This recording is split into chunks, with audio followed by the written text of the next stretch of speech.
جی میں یہ کہہ رہا ہوں کہ اللہ تعالیٰ سے عام بندہ رابطہ نہیں کر سکتا جو رابطہ کر سکتا ہے نبی کہتے ہیں، اور آپ صلی اللہ علیہ وسلم کے بعد کوئی نبی نہیں، آپ خاتم النبی ہیں۔ تو جو اچھا سلسلہ امامت ہے، جتنے بھی امام ہیں، امام علی سے لے کر امام حسن عسکری اور امام محمد مہدی جو ہیں ان تک، تو یعنی یہاں پر پاکستان انڈیا میں یہ بتایا جاتا ہے کہ ان کا اللہ تعالیٰ سے رابطہ ہے اور ان کو تائید ہوتی ہے، ان کو غیب سے آواز آتی ہے، تو اس میں آپ کا کیا موقف ہے؟ یعنی واقعی کیا انہیں اللہ تعالیٰ کی اطاعت ہے؟ اس کو اللہ تعالیٰ کی اطاعت نبی ہوتا ہے؟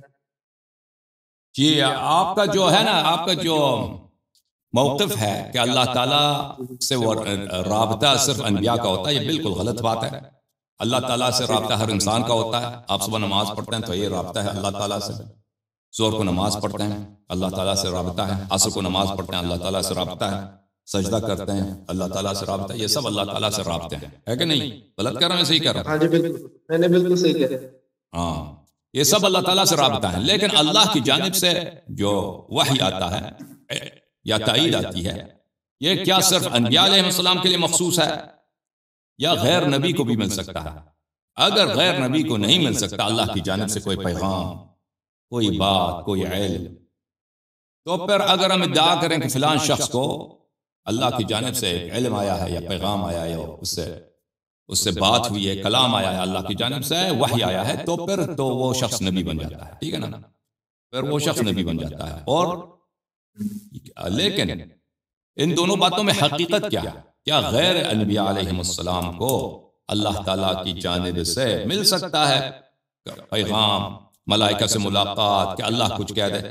تو بالکل ہو سکتا ہے، یہ قرآن کریم اس کا واضح ثبوت ہے۔ ملاحظہ فرمائیے، اعوذ باللہ من الشیطان الرجیم، سورہ مریم، سورہ مریم آیہ نمبر 16، وَاذْكُرْ فِي الْكِتَابِ مَرْيَمَ إِذِ انْتَبَذَتْ مِنْ أَهْلِهَا مَكَانًا شَرْقِيًّا۔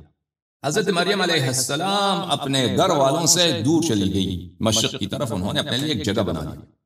اچھا، فَاتَّخَذَتْ مِن دُونِهِمْ حِجَابًا، اپنے گھر والوں سے اس نے اپنے لیے ایک جھونپڑا بنایا، ایک حجاب، ایک پردہ بنایا۔ فَأَرْسَلْنَا إِلَيْهَا رُوحَنَا، ہم نے ان کی طرف اپنی روح کو بھیجا، یعنی جبرائیل علیہ السلام کو۔ فَتَمَثَّلَ لَهَا بَشَرًا سَوِيًّا، جبرائیل علیہ السلام آئے مریم کے سامنے اور ایک بالکل ایک کامل انسان کی طرح وہاں پہ آ گئے۔ قالت انی، مریم تو اپنے پردے میں ہے، قالت انی اعوذ بالرحمن منک ان کنت تقیا۔ مریم علیہ السلام نے کہا کہ اگر آپ اللہ سے ڈرتے ہیں تو میں اللہ سے پناہ مانگتی ہوں کہ میرے پردے میں آپ مرد ہو کر یہاں پہ داخل ہوئے ہیں۔ تو جبرائیل علیہ السلام نے کہا قال انما انا رسول ربک، میں، جبرائیل علیہ السلام نے کہا میں تو صرف تیرے رب کا پیغام لے کے آیا ہوں، لِأَهَبَ لَكِ، تاکہ میں تجھے دے دوں، غلاما زکیہ، ایک بہت پاک بیٹا۔ قالت انا یکون لی غلام ولم یمسسنی بشر ولم اکو بغیا۔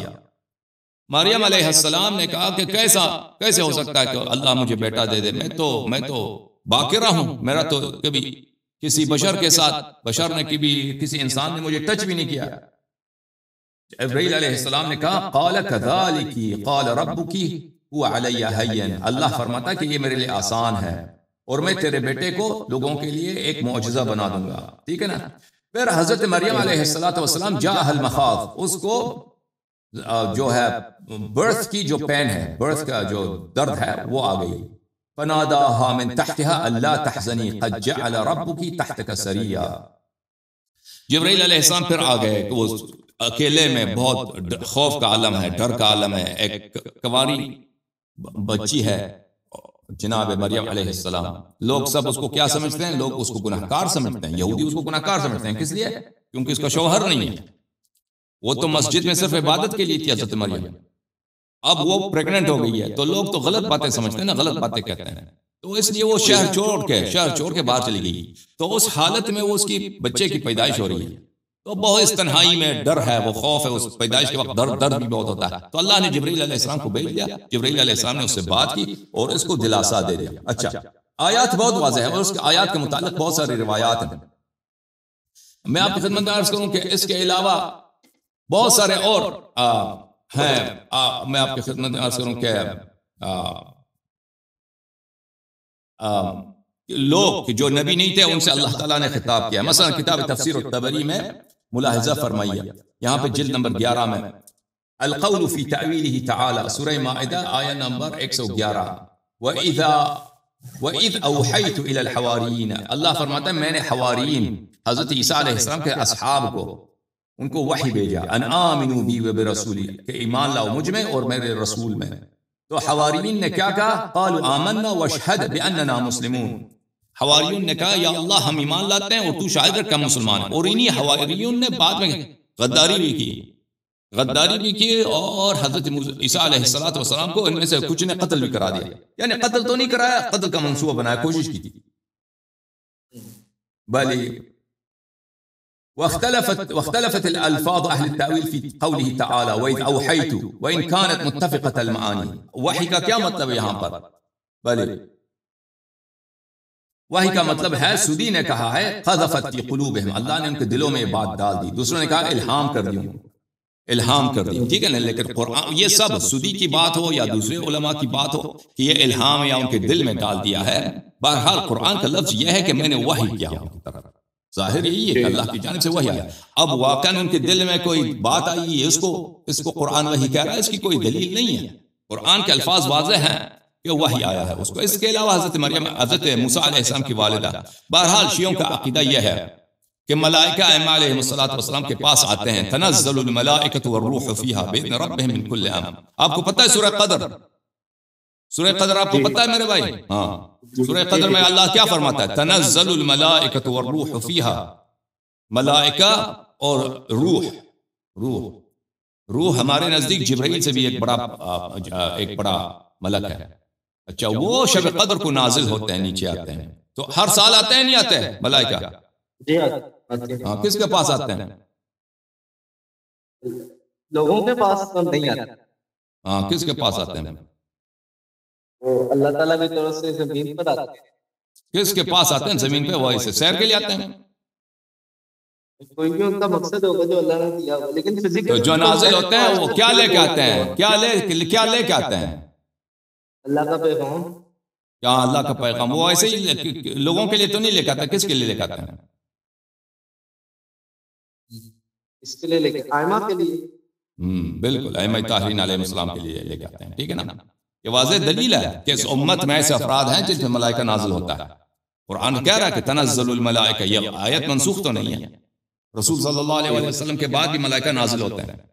یہ کس کے پاس آتے ہیں؟ یہ کوئی مدرسہ حقانیہ کے مولویوں کے پاس آتے ہیں ملائکہ؟ نہیں. ہاں، اچھا. اور کوئی سوال ہو بھائی حکم کریں. جی، میں اصل میں کہہ رہا تھا کہ آپ نے جو سورہ مریم کی آیات پیش کیا وہ دیکھیں ختم نبوت سے پہلے کا سکتا ہے. تب حضرت عیسیٰ بن نبی تھے اور زمین کا یعنی کانٹیکٹ اللہ تعالیٰ کے ساتھ برقرار. لیکن آپ لوگوں کے جانے کے بعد مریم نبی نہیں ہے نا. مریم نبی نہیں ہے. ہاں، نبی نہیں ہے. یعنی غیر نبی پہ وحی آتی ہے، غیر نبی سے فرشتوں ملاقات آتے ہیں، اللہ کی جانب سے پیغام آتا ہے. کہنے کا مقصد یہ ہے. لیکن اللہ کے نبی آتے نبی صلی اللہ علیہ وسلم سے پہلے تک یہ ہوتا تھا، ان کی وفات کے بعد منقطع ہو گیا. نہیں ہو گیا. نہیں، بات یہی ہے کہ اللہ کے نبی، آخری نبی کے بعد نبوت منقطع ہو گیا. ایک چیز جو نبوت وہ غیر انبیاء کے لیے بھی ہے. ٹھیک ہے نا. ملائکہ سے ملاقات، اللہ کی جانب سے علم آ جانا، حضرت مریم علیہ السلام نبی ہے. ہاں، اگر نبوت میں نے ڈیفائن بہت دفعہ کیا، ابھی دوبارہ ڈیفائن کر دوں گا. نبوت سے مراد اگر یہ ہوتا کہ ملائکہ سے ملاقات اللہ کی جانب سے وحی، تو پھر آپ کو کہنا ہوتا کہ وہ حواریین بھی کیا ہیں؟ حواریین بھی نبی ہیں. موسیٰ علیہ السلام کی جو والدہ ہے وہ بھی نبی ہیں، مریم بھی نبی ہیں. لیکن کوئی یہ نہیں کہتا کہ یہ نبی ہیں، انبیاء. ٹھیک ہے نا. یہ کوئی نہیں کہتا کہ یہ لوگ انبیاء ہیں. ٹھیک ہے. تو پھر اگر نبوت اسی کا نام ہے کہ ملائکہ سے ملاقات یا اللہ کی جانب سے وحی کا تلقی، وحی کا قبول کرنا، تو پھر ان کو تم نبی کہہ دو. ان کو کوئی نبی نہیں کہتا. تو پھر پتہ چلا کہ نبوت اس چیز کا نام نہیں ہے. تو نبوت ختم ہوا ہے، لیکن جس چیز کا جو چیز نبوت نہیں ہے اور انبیاء کے لیے مخصوص نہیں ہے، اگر وہ جاری رہے تو اس میں کوئی حرج نہیں. اب نبوت کس چیز کا نام ہے؟ میں نے بار بار کہہ دیا آپ کی خدمت میں. نبوت ایک خطاب ہے اللہ کی جانب سے. یہ نبوت ملائکہ سے ملاقات کا نام نہیں ہے، اللہ کی جانب سے پیغام ملنے کا نام نہیں ہے. نبی کریم صلی اللہ علیہ وسلم کی حدیث ہے بخاری وغیرہ میں کہ میرے امت میں محدثین ہیں، میرے امت میں ایسے لوگ ہیں جو محدث ہیں، محدث ملائکہ ان سے بات کرتے ہیں، ٹھیک ہے؟ تو یہ ملائکہ سے ملاقات یا ملائکہ سے پیغام لینا، ملائکہ سے کا مخاطب ہونا، یہ نبوت کا نام نہیں ہے، کیونکہ غیر انبیاء کے لیے بھی ہے۔ تو پھر نبوت کس چیز کا نام ہے؟ نبوت صرف اسی چیز کا نام ہے عزیزو، کہ اگر اللہ کسی سے کہہ دے کہ تو میرا نبی ہے، وہ نبی ہے۔ اللہ کسی سے کہہ دے تو میرا رسول ہے، تو وہ اس کا رسول ہے۔ اللہ کسی سے کہہ دے کہ بعثتک نبیا، میں نے تجھے نبی بنا کر بھیج دیا، اب چاہے اس کا شریعت ہو یا نہ ہو، اس کا اپنا کوئی شریعت ہو یا نہ ہو، چاہے وہ اس کی کتاب بھی کوئی ہو یا نہ ہو، چاہے اس کو کہ امت بھی ہو یا نہ ہو، یعنی تبلیغ کا اس کو حکم ہو یا تبلیغ کا حکم نہ ہو، اس سے فرق نہیں پڑتا۔ بھلے یہ اللہ اگر کسی سے کہہ دیا کہ تو میرا نبی ہے، وہ نبی ہے، ٹھیک ہے نا؟ یہ عہدہ، یہ مقام، یہ خطاب کہ کوئی اس کو یہ ٹائٹل ملے، یہ نبی ہے، یہ نبی کریم صلی اللہ علیہ وسلم کے بعد یہ ان کی عظمت کی وجہ سے، ان کے احترام میں، ان کی تعظیم کے لیے یہ ٹائٹل کسی کو نہیں ملنے والی، ٹھیک؟ اور حکم کر۔ بہت شکریہ جناب، اللہ صاحب، خدا آپ کو عزت دے، بہت مہربانی۔ اور کوئی حکم؟ کچھ بھی نہیں؟ نہیں، بہت شکریہ، اوکے، تھینک یو، خدا حافظ۔